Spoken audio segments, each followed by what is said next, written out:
I'll give everybody about 30 seconds to grab a seat, grab some coffee. Grab a seat.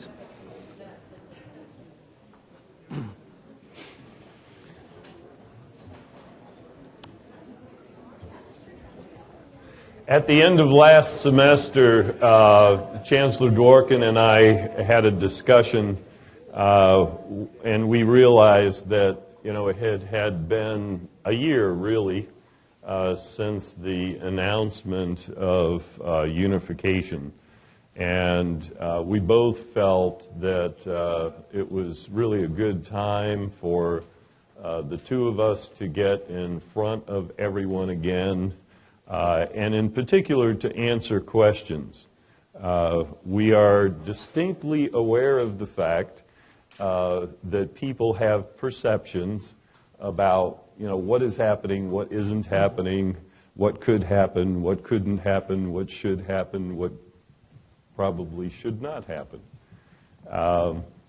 And we think that the best way to help resolve uncertainty is to come before you and answer questions that you might have. We're going to start with just kind of a very brief presentation to let you know a little bit about timeline and some recent information that Chancellor Dworkin and I received when we visited the Higher Learning Commission about 2 weeks ago. So with that, do you want to start? Sure. Thank you very much. I feel like I'm wearing a wire here. I don't know why that is. So if some FBI guys come in, you'll know why. So again, my name is Jim Dworkin. What Chancellor Keon said is exactly right. We've been working really hard on this, and it's been about a year ago in February that we went to the Board of Trustees and brought up this idea of unification. And so this is a check today. We'll give you some information and answer any questions. We did this yesterday at the PNC campus and went about an hour and a half, had a lot of questions. And so we'll give a brief few PowerPoint slides and then take your questions. So if you can see on one of these boards, the unification update, we have the big unification committee, and we also have the senior leadership team, and we have meetings now scheduled through June of 2016. You can think of it this way. We've been going for 12 months on this process, and we have 17 months to go. So we're not quite halfway through, but we're making a lot of good progress. We have a lot of subcommittees that are meeting. We just recently, I don't know, did we put out the mascot? It's already out. So we've just appointed a mascot committee to come up with the idea for a mascot for the new PNW, which I think should be kind of fun. August 1st is the date. Well, you'll see this in a minute, but we need to put in a application to the Higher Learning Commission, and then also we have a search underway for the next Vice Chancellor for Information Services. Personally, sorry to see Sarah Howard leaving. I've enjoyed working with her, but I know how these things work, and so we're looking forward to continue to work with her, and then we'll welcome the new person. I don't have the clicker. Click. So here's the unification timeline update. I've already mentioned the first thing was February of 2014. We talked about this for the first time. Tom and I went to the Higher Learning Commission in July of 2014 to talk about where we were, and then we also went in September to meet with Commissioner Lubbers. We need also approval from the, or at least support from the Indiana Commission for Higher Education, which we have a letter from her, so that's doing great. And then just about maybe 10, 12 days ago, we went back to the HLC and had a really good meeting with a couple people there, just basically telling them where we're at. And as you can see, August 1, 2015 is the application submission date. So basically, we're on mark to submit our application for the merger of the two campuses by August the 1st. Now, many people in this room are doing a lot of hard work on it. A lot of stuff is in the academic affairs area, and the two vice chancellors up front Karen and Peggy have been leading the charge in that area, and I can just tell you that I felt very lucky to have somebody like Karen work with me at PNC for the last several years, and really good in this area, knows a lot. And I feel the same way about Peggy. She's doing a wonderful job, and so we got a lot of good people leading the charge. And so I can guarantee that we'll have this done by August the 1st. I'll finish this last one, then I'll let Tom talk for a little bit. In October of 2015, there will be a 2-person fact-finding visit to both campuses. They come for a day and a half.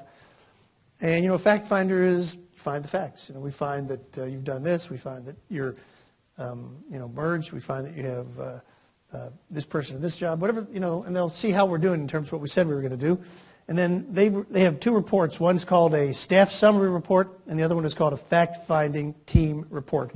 So that will occur approximately a couple months after we turn in the application.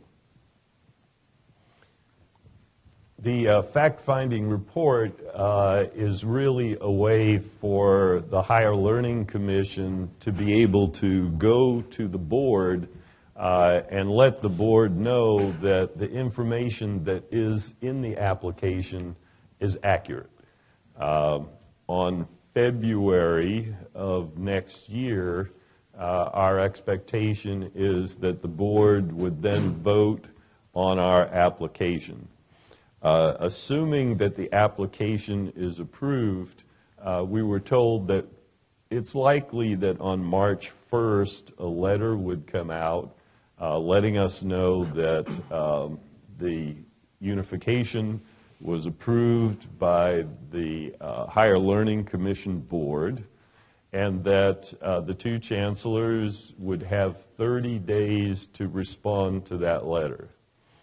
Now, this is a little bit different than what we understood last summer, and it's maybe a little bit different in terms of what you may have heard in the past.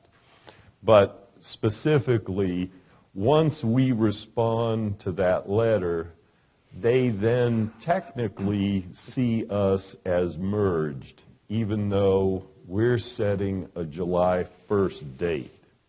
So in their minds, by March 30th of next year, we will have merged. Now, there's some good pieces to that because our marketing people, for example, have been running around wildly asking us about when can we change signs, do we have to wait until July 1st, a number of different pieces that we know need to occur can occur sometime between April 1st and July 1st and not be problematic to the Higher Learning Commission.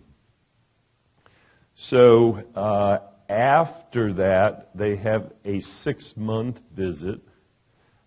Their sense was that they would certainly want to visit while campus is in session.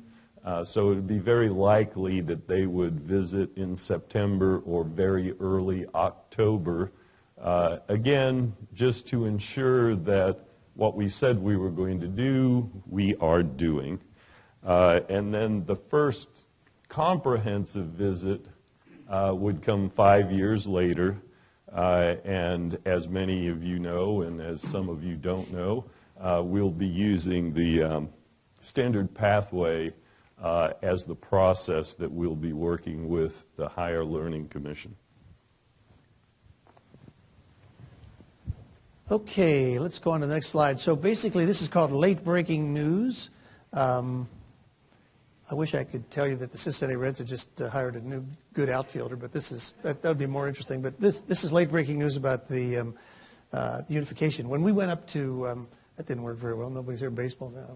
But when we went up to see the people at the Higher Learning Commission, we asked about just the kind of thing Tom was just talking about, that what kind of language can we use in our marketing and our branding materials.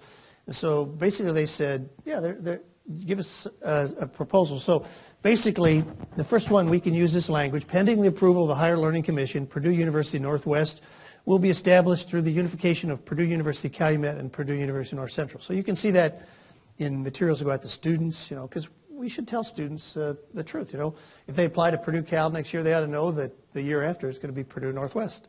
And if they apply to Purdue North Central next year, they ought to know the year after is going to be Purdue Northwest. Same way for athletics. We had I see your athletic director there. He's doing a really good job too, by the way. I've been impressed with his work. Late breaking news on athletics is that we can use this language. As of July 2016, all student athletes and recruited athletes at Purdue North Central and Purdue Calumet should note that as of fall 2016, they will compete as one team per sport for Purdue Northwest, pending approval of the Higher Learning Commission. That's the big deal, pending approval. So academic year 2015-2016 will be the final year in which we'll have one team on each campus for those sports where we each currently have our own separate teams. So for instance, we each have a golf team, we each have a baseball team now. So Tom and I both thought it would be only fair as we're recruiting students now, we have to tell them, you know, if you come to Purdue Cal next year on the golf team, it'll be a Purdue Cal golf team, but in 2016, 2017, it'll be a Purdue Northwest golf team. And the same with baseball, and the same with the other sports where we both have sports. And so that is also something that the coaches and we can use on promotional materials and things like that. So I think that's really important. That's going to be very helpful because that was something that was out there just hanging. What are we going to tell people? And so basically every speech I give now, anybody asks me, or I'll just tell them that, you know, we will be able to tell this to our students who could want to come here and be athletes. And you know, the final thing is, you know, I didn't say this earlier, but July 1, 2016, we will be PNW. There's no question about it. Anybody who has any doubts, put those doubts aside. Both the Chancellor and I are only interested in making the best things happen for Purdue University Northwest, and I think we're doing a pretty good job of getting that going. Oh yes, this one, I might talk about this one too. In trying to show the impact of a larger PNW, I put this data together. I didn't make this up, I took it out of the annual report, the financial report from Purdue University, where they have some data on numbers. And so basically, these are the counties that are contiguous to our campuses. And what I did was I took those counties where there were more people in the county attending PUC and PNC compared to those attending West Lafayette. So if you look at Lake County, where we're at now, that shows that in fall of 2013, there were 1,300 students who had a Lake County address who were attending Purdue Cal, probably, and some at Purdue North Central, attending West Lafayette. And there were 7,101 who were attending Purdue Cal or Purdue North Central, probably many more at Purdue Cal, because you guys are in Lake County. So 84.5% is the percentage of students that from Lake County who go to a Purdue campus that go here or to PNC. In the same way, you can see that in LaPorte County, we pretty much own LaPorte County, 90%. Porter County, between the two of us, 84%. And the weighted average is about 84.2%. And so I think without even counting some of the other counties where we do get students from, we make up about 18% of the Purdue undergraduate total. And if you also would include Purdue Fort Wayne in there, we're with the regional campuses, we're coming up on about 50% of the undergraduate total. So we'll have a big impact, and there's a lot of things that Tom and I could both say about the benefits of being larger. For those of you who may have been following what has happened with the Unification Committee on the Unification website, one of the things you might note is that there was a desire last semester to try to come up with a mission statement and a vision statement for Purdue Northwest. In those discussions, it became clear that the committee members felt like it would be good for us to use some consultants to facilitate that. So we hired 2 consultants out of Chicago that came down, and they met with individuals on each campus, spent time with them, collected a lot of information, condensed some of that information, and brought it to the Unification Committee. The last Unification Committee meeting, for the most part, was spent working with the consultants on what the mission statement should actually say and what the vision statement should say. Upon completion of that meeting, with consensus of the group, the two business deans from Calumet and North Central agreed to review in final detail the mission and vision statement, primarily for editing as opposed to changing content. So what you see here is the outcome for that mission and vision statement.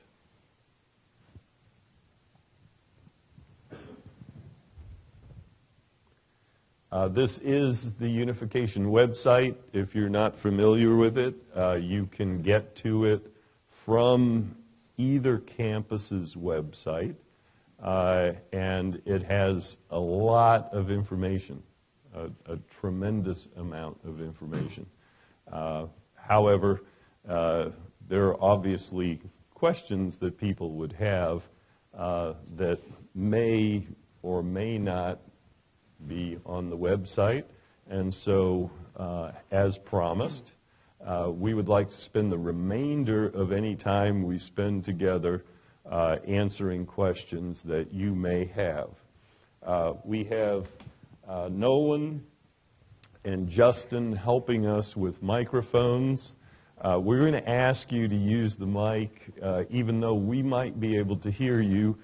This is being saved digitally, and to optimize for those people who might listen to it later, if you would use the microphone to ask your question, it will help as we save the proceedings digitally. Questions?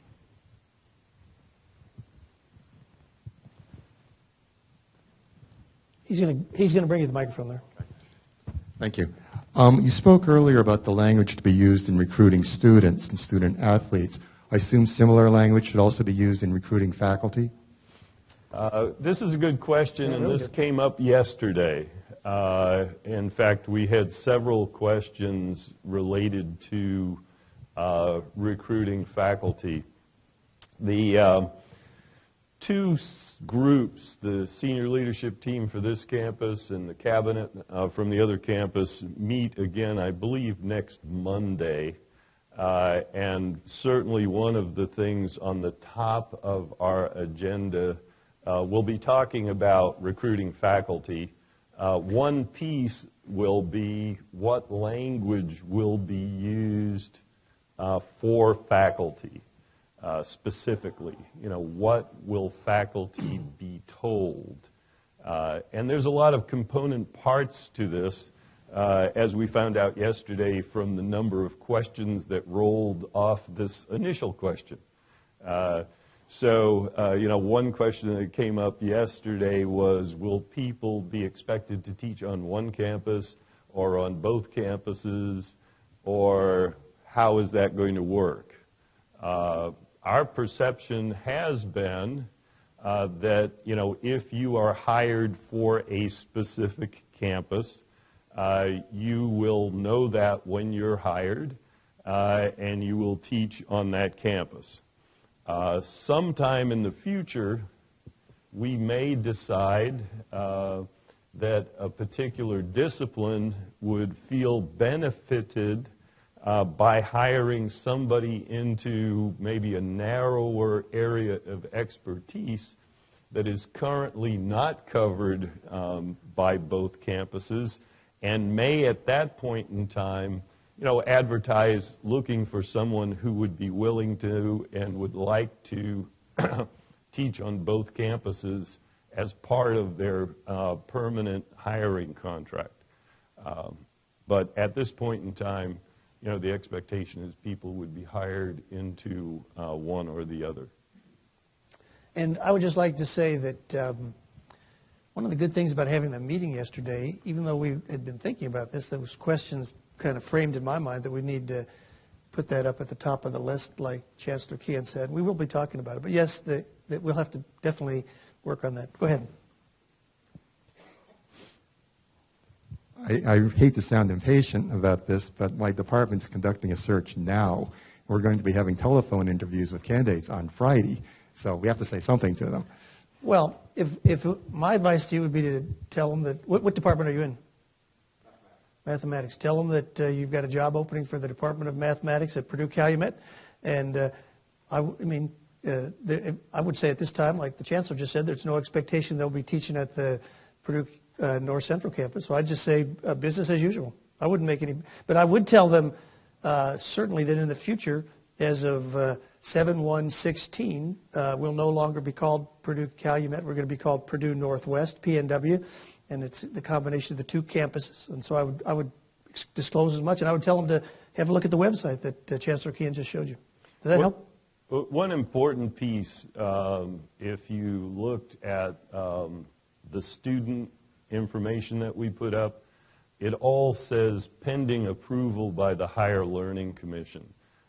So when we do tell people about where we're going and the fact that we plan on merging, we always need to add that caveat that, you know, this is pending approval of the Higher Learning Commission.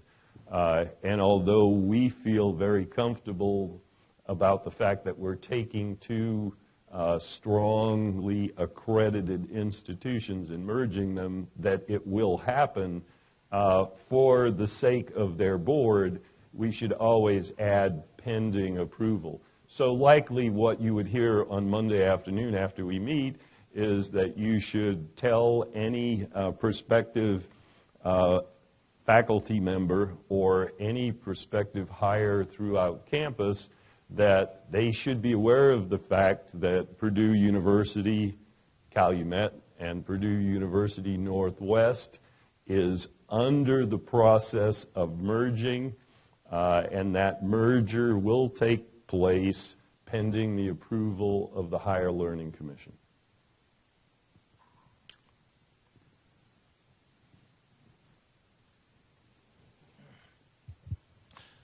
You made reference to the Unification website, which does have some information on it, but it does not still contain information about cost increases. There is a link up there which deals with cost savings. This was an issue which was brought up in September or October before the Unification Committee, and I want to know, there are some increases of which we're well aware of faculty and staff traveling between campuses, which are increasing costs. At any point, are those going to be documented, or will we know, or will we not be made available? Will we not be able to see access to those increases in costs as a result of the merger? Want to try it? Well, I would say that, you know, any actual costs will be recorded and will be provided on the website.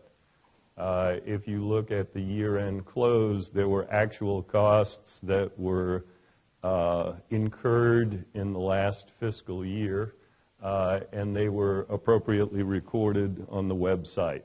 What we probably haven't done is a year-to-date posting of actual costs that we know have occurred, and we can attempt to try to keep that updated monthly as we get monthly statements from the accounting office in West Lafayette.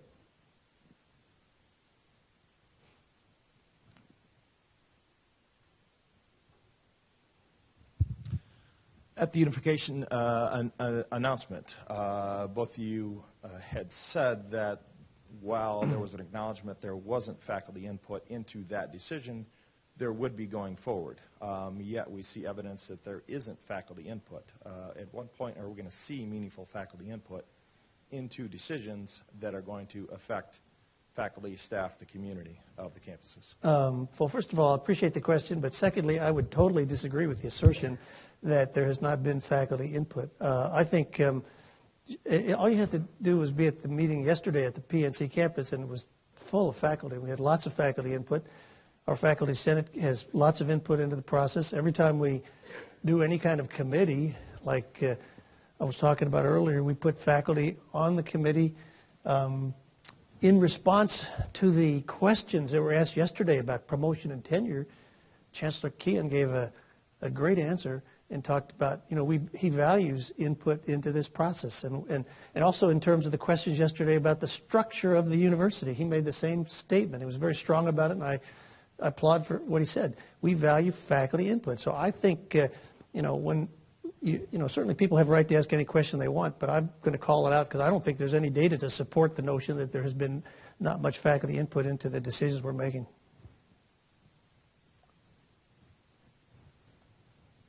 Might provide some of that data. Sure. These are the minutes of the Board of Trustees from September 26th, 2014. Approved, I believe, at the December meeting, covering Chancellor Keon's remarks. Quote, he outlined the savings thus far from the administrative unification and said the administrations had begun to consider ways in which to prudently reinvest the savings. No mention of faculty input or staff input. The administrations were going to consider ways in which to prudently reinvest the savings. One of the things which came up during the process of the merger was that there would be faculty input into how to reinvest savings. To date, I have seen no committee or heard of no structure set up in which there will be faculty input into how to reinvest the savings. Is such a committee in existence? Will one be formed, or will this be an administrative decision? Well, I should let you take that because he's quoting from your remarks. Okay. But I'm actually very happy to answer that, but I'll give you a shot. I would say to this point, there have been no decisions made with respect to reinvesting any amounts. My expectation is that, any major decisions would at least go to the Unification Committee. But as all of you know in this room, I created a university-wide budget advisory committee that has sat this year and listened to all of the possible changes that could occur in our budget for next year. There were discussion on a number of those pieces. That discussion was integrated into where we're going for next year's budget.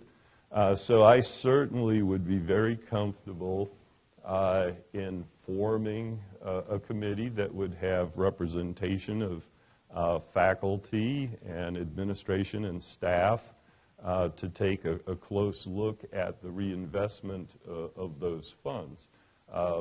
There are some issues that are really important with respect to the reinvestment of those funds.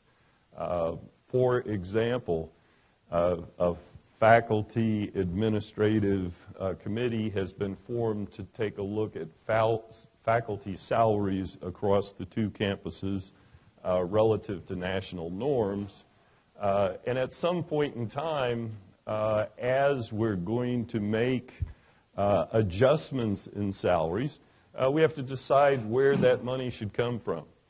Should that money come from normal operations of the university, or should it come out of savings? That is a decision that, I think we should have input from a much broader group than just the administrative staff in terms of making those types of decisions. So my expectation is that, when we get to a point where we're thinking about actual changes, we will have input from a vast group of representation of all the governance areas. And we said from the very start that we're going to use those savings for faculty purposes and for student purposes, and that's still the plan. And so that's, I agree with what the Chancellor said. And at the appropriate time, we'll have a committee, and we'll have as much input as we need. But eventually somebody's going to have to make some decisions. Do we need another professor in mathematics? How about 2 or 3 in mathematics? You like that. Or do we need, because mathematics has such a large number of students, or do we have, so those decisions have to be made.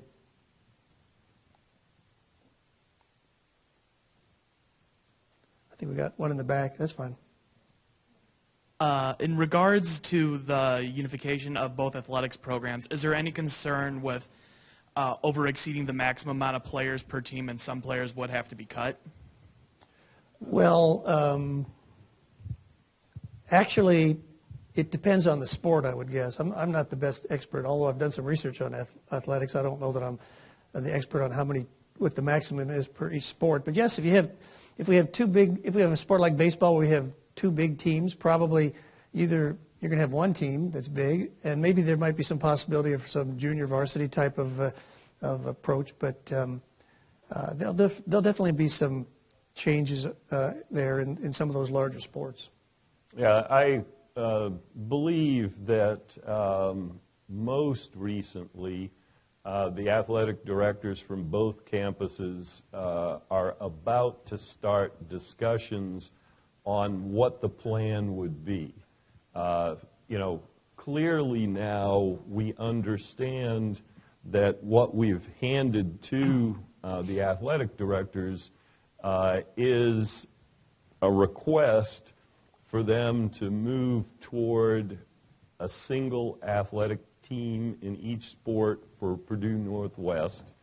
They have basically 17 months to start working through that plan.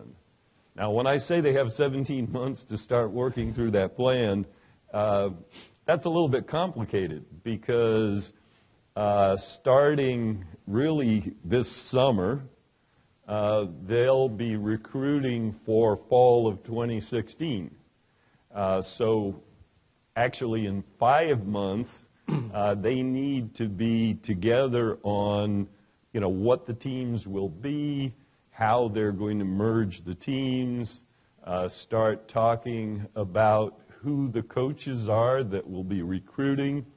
And part of that discussion probably will center for those sports that have a number of athletes on whether or not, at least in the interim, they would want to have a junior varsity team and a varsity team.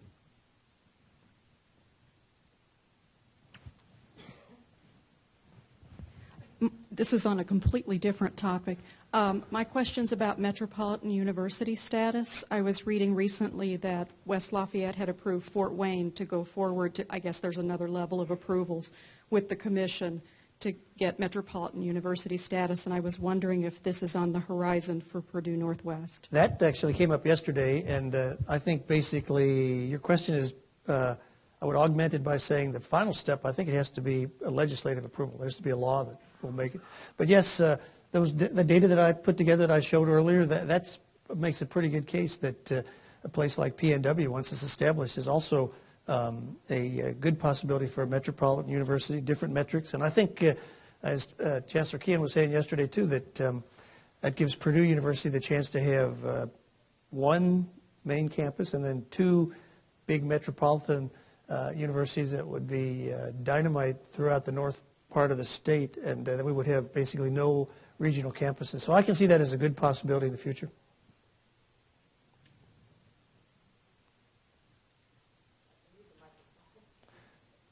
Justin's bringing it for you.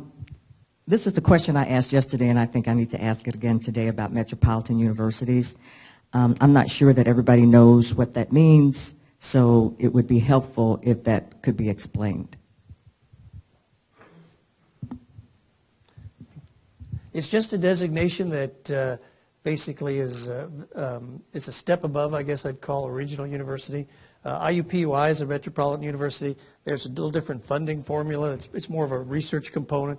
I mean, this campus fits in better than Purdue North Central in that designation, given that you've had much more of a background in research than we have had in the past. But when you put two together, I think with the size and everything, it'll make a big difference. And I think there's also a different funding formula from the state, so we have little different metrics as well.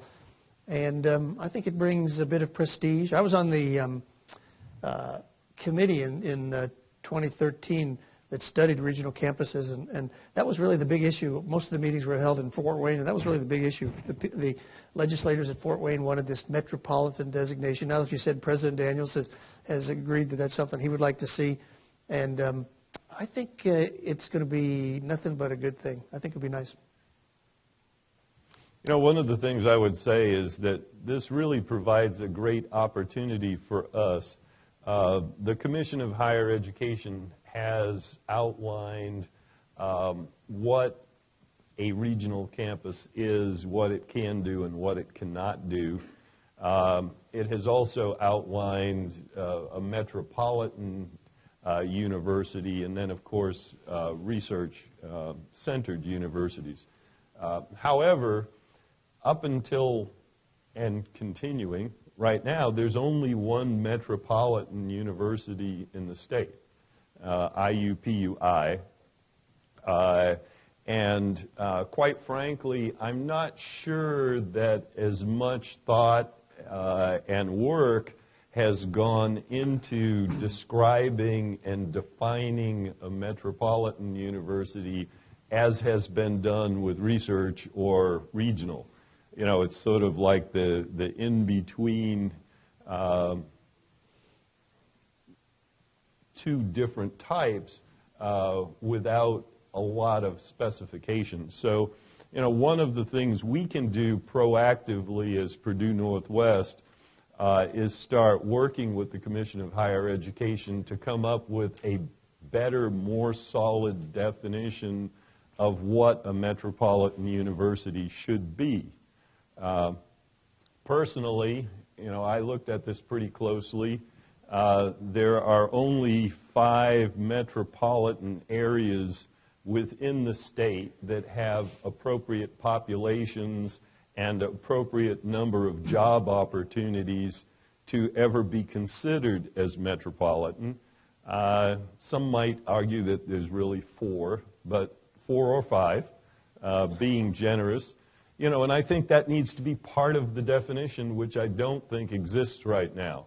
You know, how much of a population is a metropolitan population for a metropolitan university? Then the second thing I think we need to proactively work at is that there is a tremendous tie in the literature between comprehensive universities and economic development within population centers. That is, there is no population center in the United States that is flourishing economically that doesn't have a comprehensive university. So a second part of what a metropolitan university should be is a strong partner and developer of economic development for the region. And for the most part, it's bringing skilled individuals into the opportunity of the labor force to be able to attract high-quality businesses. I think that needs to be incorporated in that thinking. Now, the next step beyond that then is, so how comprehensive should an institution be? You know, some of us feel like it should be as comprehensive as offering applied doctoral programs, but not PhDs and not research-centered like we would find in West Lafayette and Bloomington. So one of the things I've learned in my past is that sometimes it's better to be on the ground writing the definition with the powers that be so that you make sure you fit it.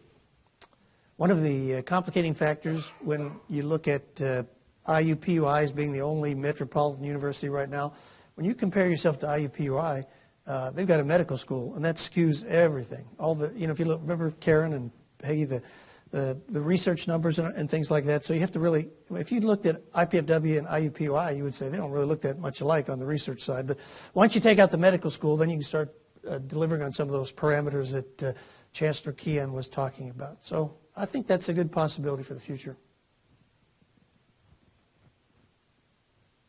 Other questions?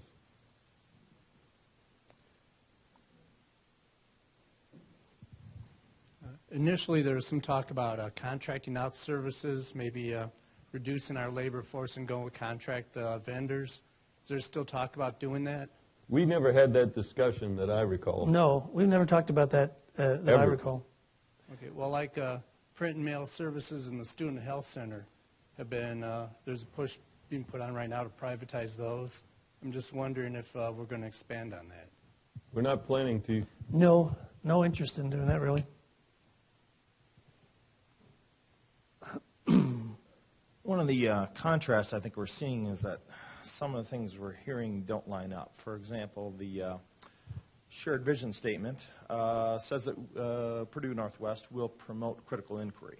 And yet in the same meeting, as I happen to have been there, we were told that we all need to get on the same page. And the exact phrase used was, how do we get everybody on the bandwagon? I'm wondering, how do you square getting everybody on the bandwagon with doing what a university does best, which is to promote critical inquiry? I don't know. Maybe I didn't understand the question, but it sounds like you're mixing up things that don't need to be mixed up. So when I think of critical inquiry, I think of, I was at West Lafayette, and I was a researcher in the Cranert School for many years, and anybody in the Cranert School could do any kind of critical inquiry or any kind of research they wanted to do. Nobody told me I couldn't do research on economics of baseball players' labor markets, and so there's never been any, I can't think of anybody who's ever said anything on either of the campuses that we can't have critical inquiry into the kinds of things we want to do research on. So then you took that and you sort of combined that with everybody being on the same page. That's sort of kind of awkward because I don't really understand what you're trying to do there. But when we say everybody on the same page, at least the way I look at that is we like people to think that it's a good idea to have this merger of Purdue North Central and Purdue Cal, and we'd like for people to kind of go along with it, but there's no reason why anybody in this room on any particular issue you want to talk about can't bring up a question or something that you disagree with. And a lot of people have been doing that. They did that yesterday. And, the Chancellor and I agree on lots of things, but there's stuff we don't agree on. But in my field, there's always ways that you can agree to disagree and then get along. And so that's what we mean by being on the same page. As I've said earlier today, by July 1, 2016, we are going to be Purdue Northwest. And whether people like it or not, it's going to happen. But what that has to do with the suppressing of critical inquiry sort of leaves me a bit befuddled.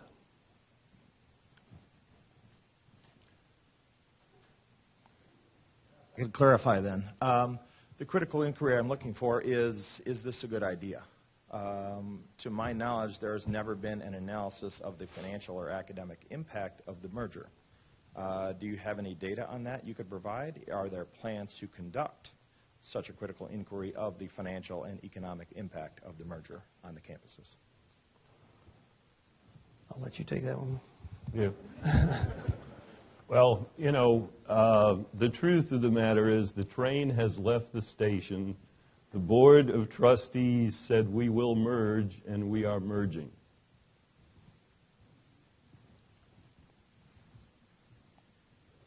Amy?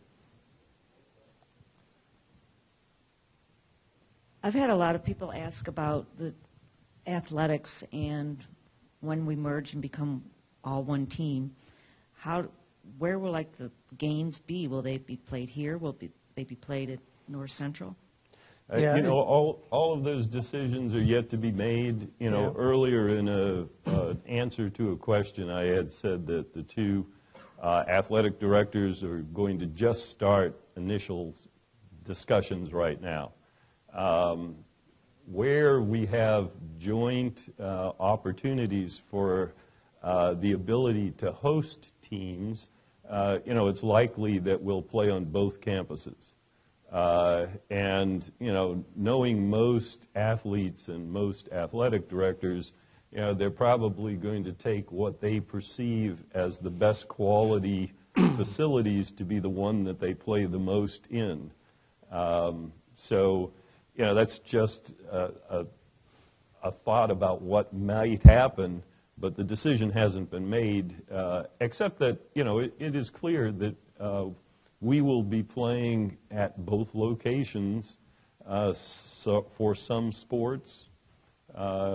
and I'm sure, as I said, they'll try to pick the best athletic facilities when they're making those choices. So we have great facilities, Amy. You know, we at PNC, the only website I look at more than the one that was up here on the board earlier is the one with the building going up. And so that's going to be a great site for basketball and volleyball. But then, you know, we've got some great facilities here, and there's Dowling Park. And actually, the weather pattern, if you think about baseball, the weather patterns can be weird. You know, sometimes we have a home game scheduled, and if the other team is 20 miles away, their field might be in good shape and ours might not be. So I could see that in the future. You might have a baseball game scheduled here, and your field may be unplayable, and our field may be good, or vice versa. So I think having that flexibility is good, and all those nice facilities will help, number one, attract students. It also will help retain students, and I think also you'll see that there'll be a lot more interest in the athletic programs once they're brought together like that.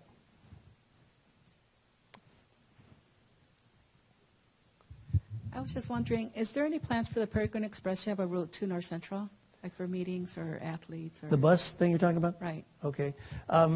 Well, I'll talk a little, and then you probably should finish it up. So at the Purdue North Central campus, we just started a triangle transit route just within LaPorte County based on some great grant money. Vice Chancellor Turner's been like the guru of that. If there was ever a situation where something could have gone wrong and shouldn't have happened, this was it. But he really made it come together, so I give him a lot of credit. But so now that brings into play the possibility in the future of, you know, having transportation between the two campuses. And I think if you have vision, that's something that is possible. Although we're not, you know, students ask all the time, do we have to go back and forth between the campuses? And the plan is no, but there might be some interest in the future of people going between the campuses. So I think it's an open question that needs to be studied. Yeah, one of the things that's somewhat interesting, and I think that this is up on the Unification website, is taking a look at where the current students live that are either in attendance here or attendance at the North Central campus. And what you find out, and this is probably not surprising, that the vast majority of the students who are from Northwest Indiana live right between the two. You know, and so it's kind of equidistance from Crown Point to Westville and Crown Point to Hammond. So when you look at that, one of the things that you then start to think about is how much will a bus service be used? Would you drive from Crown Point to Hammond to take a bus to North Central? You know, very unlikely. The reverse is true as well. Now, that said, you know, we'll monitor this closely, and there may be times that, you know, for special events or some other kinds of activities, you know, we'll definitely want to have some kind of service available. So we will monitor it closely and, you know, try to do something that's optimum for students and faculty.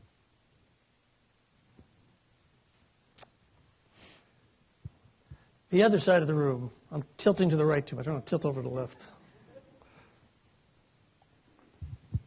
Hi, I'm a faculty member, and one of my concerns, and it's a big concern of people in my field, is the prevalence and expansion of dual credit.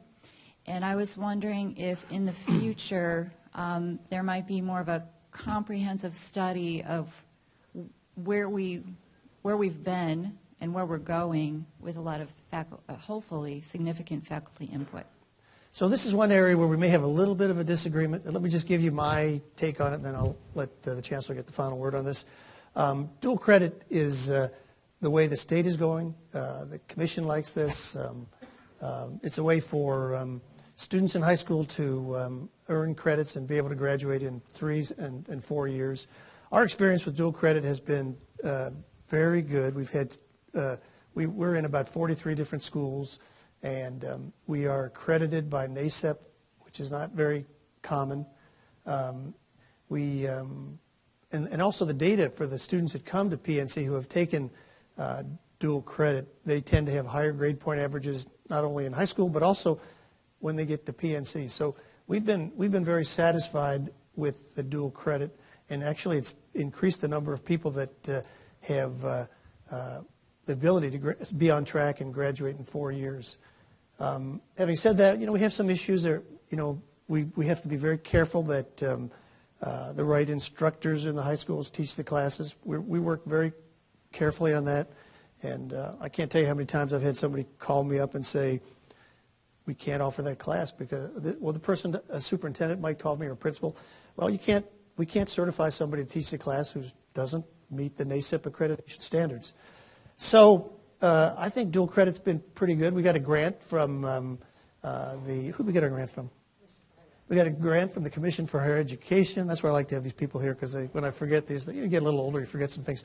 And basically it's helped us promote teaching skills online for those people who are going to, we're trying to help people get certified to teach those classes. So I have a very high regard for dual credit. That'd be my thought. And for the future, I think it's important that we continue that because that's something that we've actually had, Steve Turner can tell you this, we've had quite a bit of money going to our campus because of the dual credits that we've offered. I don't know if you want to say anything different or... What I would say is this. I talked earlier about how we could proactively work on the definition of metropolitan university. This is an area where I think faculty really need to step up, pay attention, and work with the Commission of Higher Education on what dual credit means, what it should look like, and what impact that it has on the universities as well as on the young people that are currently engaged. The truth of the matter is that this is not unique to Indiana. I think it's probably stronger in the Midwest than on either coast. But it is strong and is something, if you think about it in terms of a pendulum, is still on the swing up with nothing pulling back at it. So, I think that serious inquiry needs to be given to all of the aspects of dual credit. And quite frankly, I just think it's something that hasn't been looked at, very carefully. Likewise, Common Core, which the state of Indiana dropped, is a nationally debated issue. Whether, there should be Common Core, whether federal money should be dependent on whether the universities have gotten engaged with Common Core. Common Core, was developed by some academics in conjunction with legislators. But I'm not sure that it has had, the serious research attached to it that needs to be accomplished to truly say, everybody should have Common Core. And as a result, Common Core has become, a political fireball with, in the Republican side, Jeb Bush on the other side of most of the other candidates. And again, to illustrate that, our state dropped it to show how political an issue it is as opposed to an issue that relates to individual performance and success in higher education. We need people doing scholarship on all of these issues to show what kind of an impact does it have?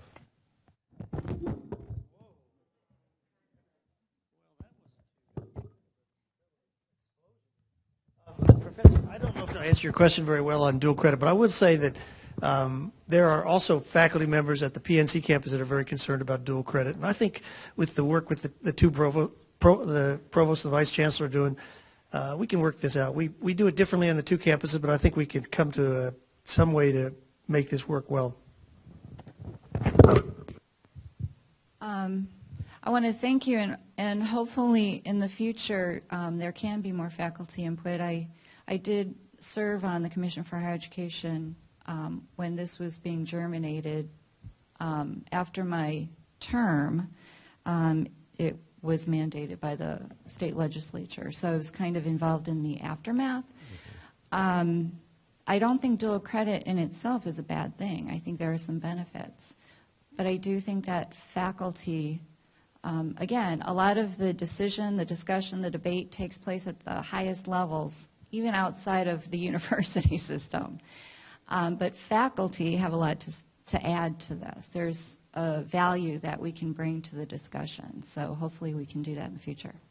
Yes, well, thank you, and I appreciate that, and that's something we probably both didn't talk about, but, you know, the two vice chancellors for academic affairs are working with groups of faculty on defining what dual credit will be and how it will function for Purdue Northwest. And, you know, I'm sure if you'd like to get engaged with that activity, I know you were on the Commission of Higher Education at that time. I'm sure they'd be glad to. You sound like you'd be a good person to get involved with it. Thank you for the question.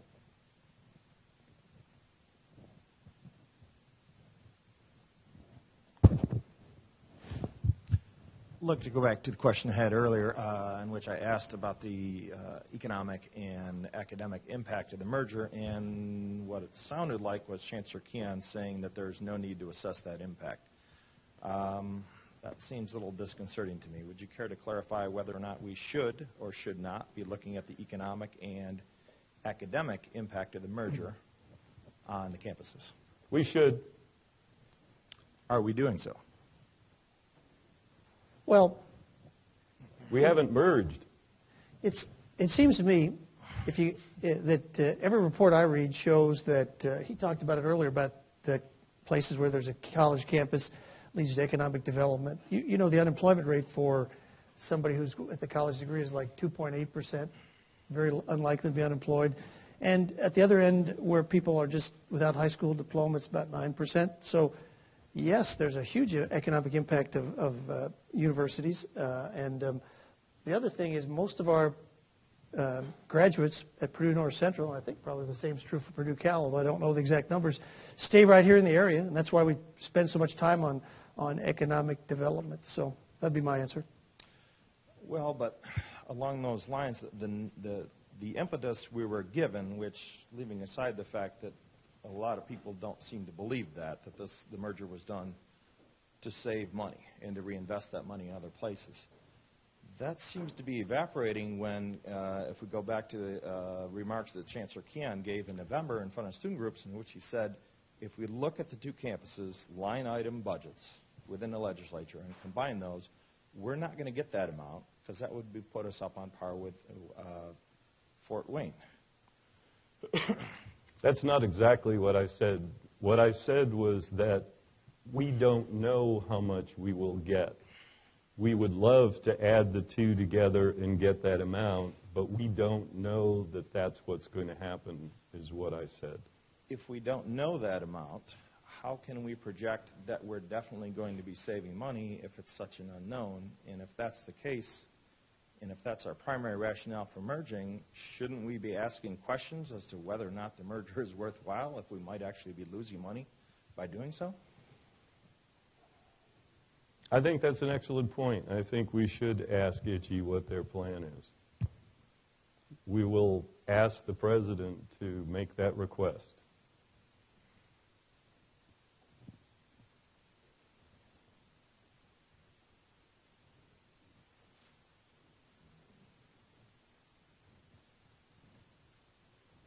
Question on the left. the beginning, so this may have already been addressed. The merger, you said, will take place July 2016. That's a done deal, and I understand that. I think I once heard that there was several steps that we had to go through to get the approval of the Council on Higher Education. What would happen if the two faculty senates can't agree upon a joint senate, or what happens if individual academic departments can't agree upon a joint academic program? Will the merger be instituted just on the level of administration, and then students are still faced with two academic choices, and there's two senates, like upper house and lower house debating everything? What does it actually go through without those steps in place? Yeah, this is a good question. Good question. When we went to the Higher Learning Commission 2 weeks ago, we had several questions. And one of our questions was whether we could be approved and have two faculty senates, and the answer was yes. Having said that, though, my strong suggestion would be that the faculty senates work hard to try to have one faculty senate. I just think it'll be a lot more efficient. I think because once we're merged, we want to continue to get things done, and if you have to have one body approve and then another body approve, it just doesn't make as much sense to me as to have one senate. And I know that they're working on it. They're working on the Constitution and things like that. But I would definitely say that one senate would be better. But the merger is going to happen on July 1 of 2016, and if people want to have two senates for a while, see how that works, they can do that. But I'm hopeful that people will see the advantages of having one senate. Well, the academic programs and majors and courses is in the hands of the faculty. Always has been, always will be. If the faculty don't want to change the major, then the major doesn't change. What we will need to think through at that point in time is, are we optimizing our service to students by having two different programs on two different campuses with the same name? We talked about this briefly yesterday. There are two major populations that I think we need to consider, one of which is our students. They're the people who pay tuition. They're the people who would like to get an education. They're the ones that would like to better their lives by attending university. Do they want to attend a university where they can't even decide what the major should look like? Secondly, we have people that want to go to graduate school, and we have people that want to enter the workforce. And do we want to have a university where they might accept students from a program if they graduated from one campus but not the other campus? Or would we want people who would only go recruit students on one campus but not recruit on another campus because the programs were different? Yeah, and to put it in a finer point, so Tom was a business school dean. I was a business school associate dean. So if we were the program heads here and we had two different business programs, I guarantee I would work with him, he'd work with me, we'd have the same program. We probably want to be accredited by the same agency, and in order to do that, there's some standards there. So it makes a lot of sense to do that, but this is a faculty-driven matter.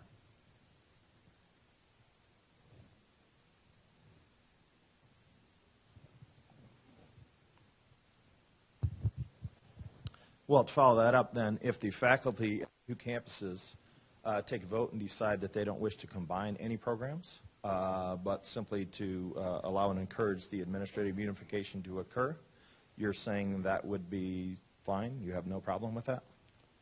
We're saying that that would be something we would have to live with because it's in the hands of the faculty.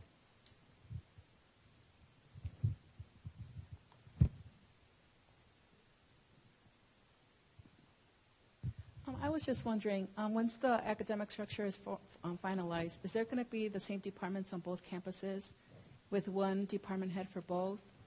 and one dean for both, or how is that going to? Yeah, it's a good question. That came up yesterday. It's sort of a complicated matter. On both campuses right now, I think they're working on some structure documents. I've read the one from the Purdue North Central campus, some suggestions for different structures, or a survey going out. They're getting some input from people. And that's one of the things I was mentioning earlier. Yesterday, the chancellor was talking about how we need to get this input. So no decisions have been made yet, but we want to see what the different options are. Maybe you can look at best practices on other campuses and other places. It may be the fact that there are some colleges we have now that we don't need for the future. Maybe some combinations might occur in terms of the highest level positions you were talking about. So by July 1st, 2016, there'll be one chancellor over both campuses. There should be one vice chancellor over the campuses in each area. We've already got that in 2 cases. As far as deans, I was saying yesterday, I would think, hopefully that there may be maybe there's a situation or two where one dean is about to retire, and we might do it that way. If that other person is the appropriate choice, we may have to have some searches. But I think eventually, we'll have to get to the point where the highest level positions we are having a dean of the college, like we have one chancellor. My own situation, many of you may know or may not know, I've been very, very proud to be at Purdue my entire career since January 1st of 1976. It's a long time. You're thinking, that guy's really old, and you're right. The students I know are thinking that. I've been at Purdue North Central for 15 years, and so I'm just really proud of that. And I'm over at retirement age, so last year at the Purdue trustees meeting, they asked me if I would stay on for a couple of years, and so the 17 months that we have to go before unification, that's also 17 months, and in June 30th of 2016, my 2-year extension as chancellor will expire. And so at that time, the trustees make the decision on who the next chancellor is going to be with the president. But it's a good question, and not everything has been decided yet. But I think eventually it would make sense to have one dean of nursing and things like that in the future. The thing I would say, and I guess yesterday really made me start thinking a little bit more about this. There are really some decisions that need to be addressed by the leadership of both campuses. The first of which is, what do we want to look like on July 1 of 2016? We know that the faculties on both campuses are working on various organizational structures. Can we come up with something that is palatable for faculty and the administration? Can we do that, in early fall of next year so that it could be brought to the Board of Trustees for approval in December? If that's the case, then do we want to sit and wait until July 1 and pick a provost and pick deans and pick department heads? Or in the spring of next year, do we want to start by picking a provost and then picking deans and then picking department heads so that on July 1 a new structure can be in place? We haven't really talked about that yet, but yesterday, somebody asked about the timing part, and in particular the timing with respect to the organizational structure of academic affairs, because the other structures are in different levels of completeness. The organizational structure for finance and administration has been done for some time and is in place and implemented. Our Vice Chancellor for Information Services has been working with her people in getting input from a lot of different areas. She's shared something with Jim, and she's shared something with me, and it's about ready to be rolled out for completion. A week ago, Friday, or 2 weeks ago, I can't remember the date now, the Vice Chancellors for Enrollment Management and Student Affairs met with the two of us, and we started looking at the structure of enrollment management, and that was agreed upon, sort of, and it's almost ready to be discussed. However, the formal organizational structure in great detail, the two vice chancellors are still working on, but the expectation based on where it is right now, they could have their formal structure available sometime by the end of this semester and implemented, because a lot of pieces of it are implemented already. That leaves academic affairs. We know that the faculty on both campuses are going to be analyzing and looking and giving feedback on various structures. It would be my hope that we can look at those and try to have something by next fall that the faculty and administration agree on makes sense. So again, those temporal decisions are things we need to start spending time talking about, because we don't wake up on the morning of July 1 and everything is done unless we start putting into place all of these decisions. And all of these decisions, also center around things like budget and a number of different areas like that. Some examples, and the people who are on the university budget advisory committee know this, that we've taken a look at fees on both campuses, and we've made a recommendation on fees going forward for Purdue Northwest.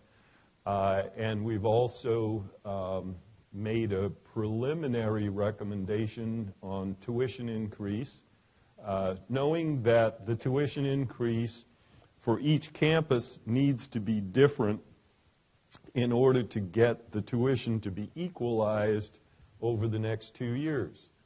The tuition per credit hour is 1.25% different, which is $2.95. And so we've put together some options like Purdue Calumet having 3% increase over the next 2 years, with Purdue North Central having 0.62 less than 3% the first year and 0.63% less than Purdue Calumet the second year, bringing us to an equalized tuition. So as you can see, there are some decisions that are being made that are getting us to oneness. But, the difficult decisions are all those decisions that involve individuals, involved how students will come out when we're complete.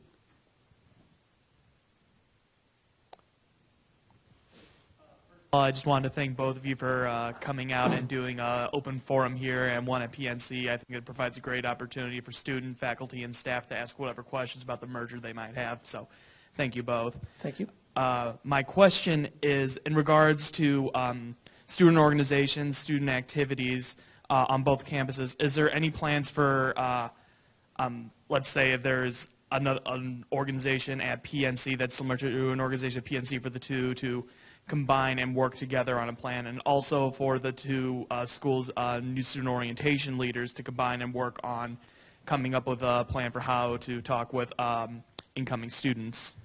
That's a good question, by the way. Since students are going to be primarily attached to one campus or the other, we're going to need to have all kinds of services on both of the campuses. And so there will definitely, if you have 40 clubs now at PNC, and I don't know how many clubs you have here, if you have 80 clubs, those clubs will continue to operate, and they'll continue to have advisors and people work with them.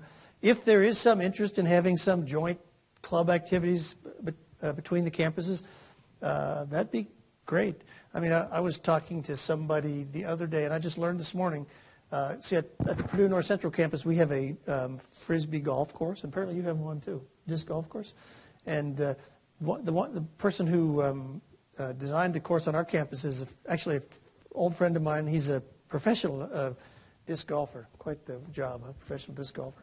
But his thought was we could have some ideas of combining, having some tournaments and things like that. So that part of the question I think is pretty clear. We'll continue to have clubs and things on the campuses. I'm meeting later on today with a guy who wants to start a music club on the Purdue North Central campus, and we're happy to do that.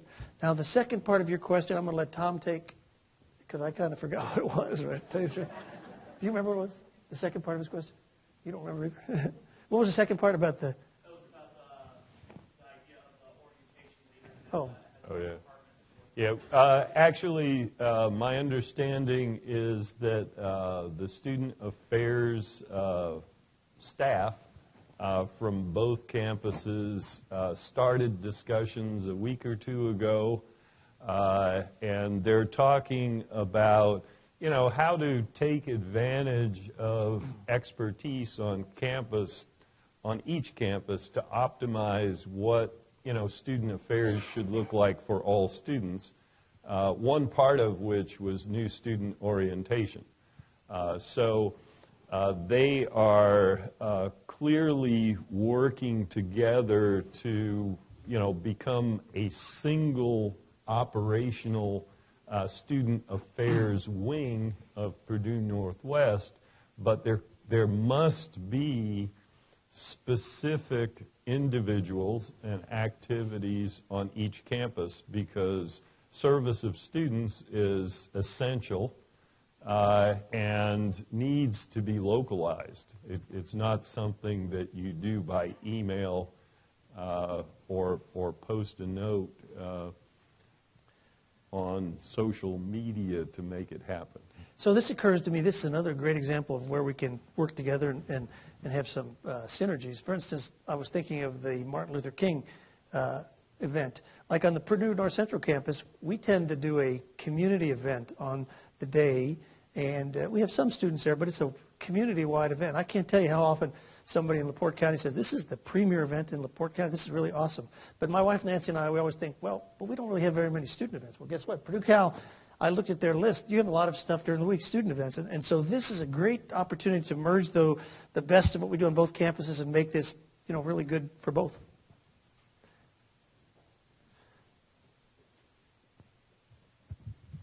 Not a question, just a comment about academic structure. If you're on the faculty, please expect a survey very soon. We're putting the final touches on the survey instrument today. And we'll be very interested in seeing the results, too.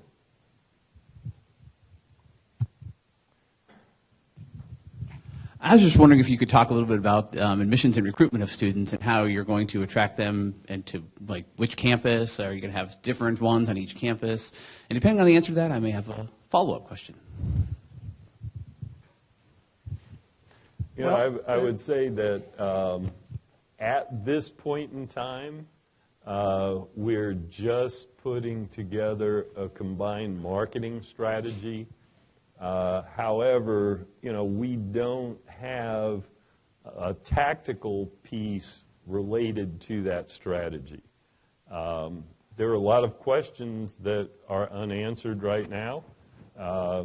It is very, very likely that in the first year of Purdue Northwest, that recruiting materials will have to be very program-centered and campus-centered, because truly my expectation is that there's no way possible we would have all programs be identical by that date. Additionally, our work tactically will need to start this August. And, think about where we are in terms of merging, the academic side. You can see that we're quite distant. The other side of that is that there are some specifics that we're going through to try to align.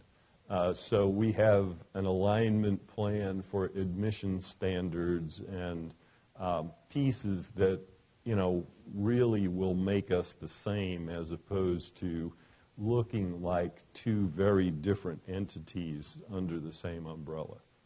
So it's a work in progress, but a lot of work yet to be done. I guess my follow-up, or I don't know if follow-up or comment, whatever, is just that I do housing here on this campus, Chancellor Dworkin, just to who I am.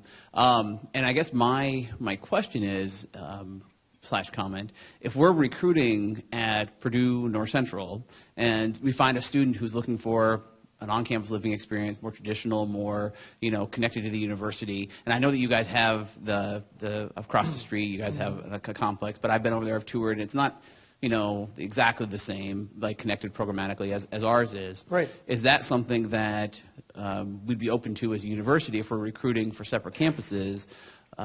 Maybe saying, hey, just so you know, look at Purdue Cal. They have this type of experience. I just would be curious about that kind of I mean, sharing. I think it's not that. It reminds me of the question people ask me: should I go to West Lafayette or should I go to a smaller campus? Well, it depends what you want, and it's up to you. And to me, once we become Purdue Northwest, and even starting as soon as possible, I think the student should go to whatever campus he or she feels is best suited for their needs. And so I wouldn't refer to it as pilfering or stealing other students. We're all going to be one. So if you find students that want to live by beautiful Westville because of all the wonderful things there, maybe send them there. But I hope that answers your question. But I think we should be pretty open to that. One thing I'm shocked about, and I don't get shocked too easily, but yesterday most of our questions were about a topic that has not even come up today, promotion and tenure. And so I thought I'd tell you that. I had a lot of questions from the faculty about promotion and tenure, and the issue was pretty much are standards going to change and what's going to happen. And we basically, it's kind of complicated because we have lots of stuff going on now. There's a promotion procedure going through West Lafayette. But my statement on that, if anybody wants to know, and then Tom can say his part, people who are hired this year and next year, you have certain standards that you're hired in at, and you should be held to those standards. It's quite possible that in the future, when we start hiring new people for the PNW, that maybe when the two campuses come together and talk about that, there might be a little different standards, but I can't see the standards being that much different. I mean, I just don't see, like, I don't know, I'm just saying, you were from math, if you require one paper now, the standards are not going to change. You require 6 papers. It's just not going to happen. So I don't think there'll be that much of a difference. But I'm all about fairness. Chancellor Keon, I've gotten to know him really well. He's all about fairness. And if you're a faculty member and you hear the stir about this, we're going to change the standards and people are going to be treated unfairly, that will not happen. I guarantee that. People will be treated fairly. You'll be, the standards you are told when you come in, those will be the standards that you'll be ultimately judged on. The other piece I might add to that, this is another area that really needs further exploration by the senior leadership across both campuses. And again, it comes to this whole notion of time. We know that we're shooting for July 1 of 16, but when do you start aiming and shooting to get there? One of the things that I will propose to the joint leadership when we meet is that we start talking as a group about faculty needs and faculty hires across both campuses, looking not only at, where we have needs, but specifically what are those needs, helping define our expectations of tenure track faculty in terms of qualifications. And after yesterday's meeting, I was interested enough about this that I talked to Audine Fentiman, who heads up really the Intra-Faculty Council, which is the group from all of the Purdue campuses. And I was asking her in that meeting, what kind of discussions did faculty have? And so she kind of relayed to me a number of different issues that were raised by the faculty in talking about this new policy and merging. And one thing that she said that the faculty talked about that interested me, and something that, I'll bring to our group, I guess I'm bringing it to our group right now, but we can talk about it further when we meet, is the idea that to ensure that faculty who are hired, this year and next year are fully knowledgeable with respect to not only the merge, pending HLC approval, that we also provide them in the letter expectations.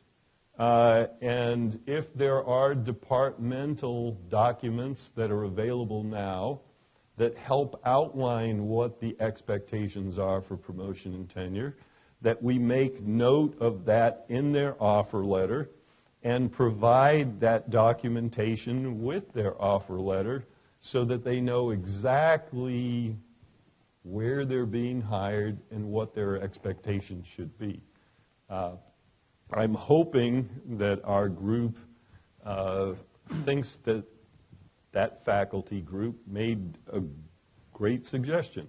I thought it was, but we'll be discussing that going forward.